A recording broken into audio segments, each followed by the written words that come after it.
Live in a constant state of fear and misery.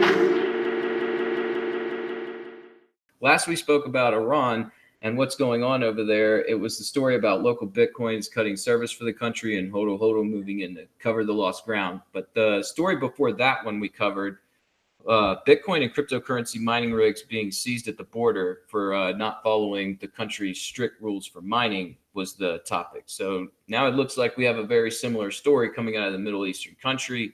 This time it was two separate mining farms shut down in an abandoned factory. In total, around 1,000 mining rigs were seized. We have reported in the past about Iran's precarious political position, with U.S. sanctions being levied against them. Then there's also the fact that Russia and Iran have talked openly about creating a crypto ruble to use for trade. And this crunch has put Iran in the hot seat to make use of the Bitcoin ecosystem to stand up for themselves.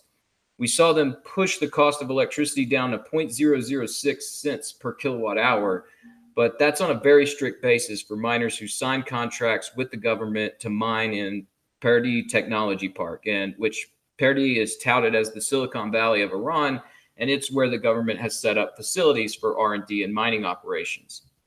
But we know not all miners follow the proper paper trail, and those are the guys finding themselves in the hot seat. Iran has moved their way up fast in their understanding of the Bitcoin ecosystem, but the mining ecosystem is still not totally under their grasp. There are people mining in schools and mosques where there's free electricity until they are caught in the process. In fact, things have been moving so quick that it's led to some unexpected hurdles. The Iranian Energy Ministry spokesman Mustafa Rajabi said the increase in digital currency the increase in digital currency mining has made the power grid, quote, unstable and has caused problems for consumers. On June 21st, the energy output measured for the month suggested they have an increase in energy consumption of 7%. All of that is largely due to the increased activity in mining within the country. And speaking of that growing mining ecosystem, we have this tweet in the show notes from Kevin Rook, or at KRook on Twitter, who says, quote, Bitcoin's hash rate is now at 69 quintillion hashes every second, which is up 2x since December's 2018 lows and over 10x since June 2017. He then goes on to make a funny comparison about the estimation of grains of sand on the earth, which is supposedly 7 quintillion, and how Bitcoin hashes 10 times that every second. So, yeah, I'm not sure how many grains of sand are on the earth, but 69 quintillion hashes is very impressive. All right. So, yeah, what do you guys think about Iran ironing out the kinks in their system and Bitcoin's recent uptick in hash rate? Well, I think obviously at least some people out there are bullish on the price, bringing a bunch of new hash rate on or onto the network. But at least some people, Well, yeah. people are bullish. yeah. Don't Some you mean people. everyone? No, I mean people who are willing to put up enough capital to materially affect the actual network hash rate. But more on the specific side of Iran, I don't think it's really unreasonable for them to try to crack down on illicit like operations like that when you're talking in some areas a 7% increase in electricity consumption. Like that's nothing to sneeze at. And a big part of Iran's resources are oil.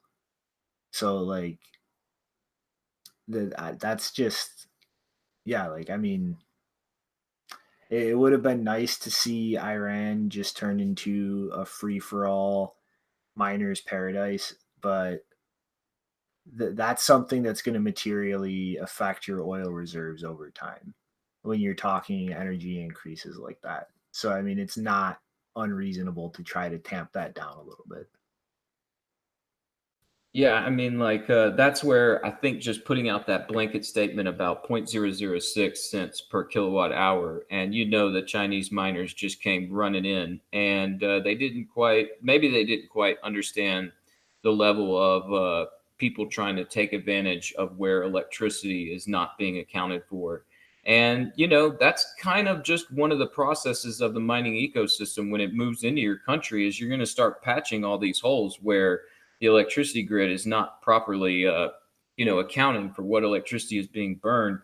And, or, maybe there is like, yeah, something monitoring it and they notice the spike, but they don't exactly understand where exactly it's located. And then they narrow in on it. And yeah, I mean, this happened in China over the course of years with Bitmain running mines out there in Mongolia without anybody having some sort of paper contract with any government official. And yeah, it took a long time for that to actually kind of get reined in. And this time, not so much. I mean, like it seems to be as soon as they recognize something's going on outside of that designated zone where they said they sort of set up shop for these miners to operate, then yeah, they're going to come after that. And yeah, it makes sense that they're doing that. They want to, make sure this thing grows in a healthy way that I guess they can control. And yeah, that's all going to be through the proper paper trail. And yeah, miners, they're going to go around that if they can. Some people are bullish.